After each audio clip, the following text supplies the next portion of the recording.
Jomar asikasong-asikaso si Carla sa naganap na birthday party ni Baby Rabay.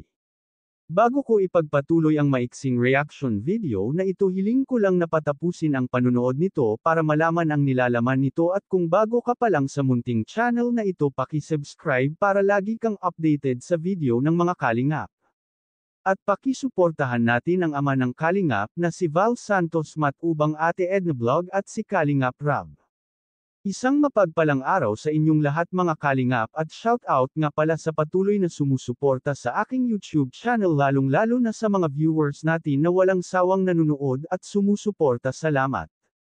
Grabe mga kalingap, talaga naman napaka-sweet nitong si Jomar kay Carla sa birthday party ni Baby Rabay. Talaga naman hindi umaalis si Jomar sa tabi ni Carla at lagi pa itong nakaalalay sa dalaga. Talaga naman kung mapapansin natin ay parang gusto ng totohanan ni Jomar ang panliligaw kay Carla. Kasi sobrang supportive ito kay Carla, at nang sumayaw na sina Carla ay nahuli cam si Jomar na kinukuhanan niya ng video si Carla habang sumasayaw.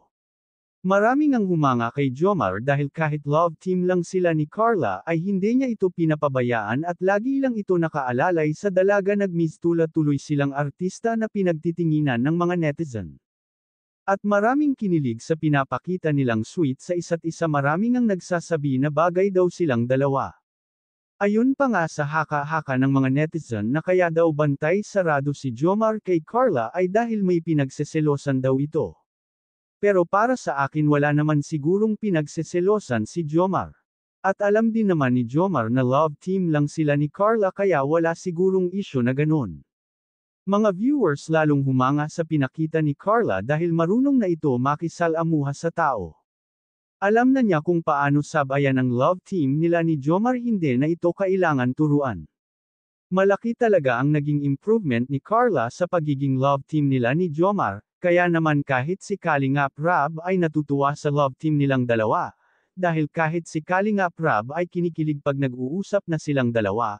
Kumbaga kahit papaano ay nawawala ang stress niya, at kahit tayo ay nawawala ang stress pag napanood natin ang Jomcar.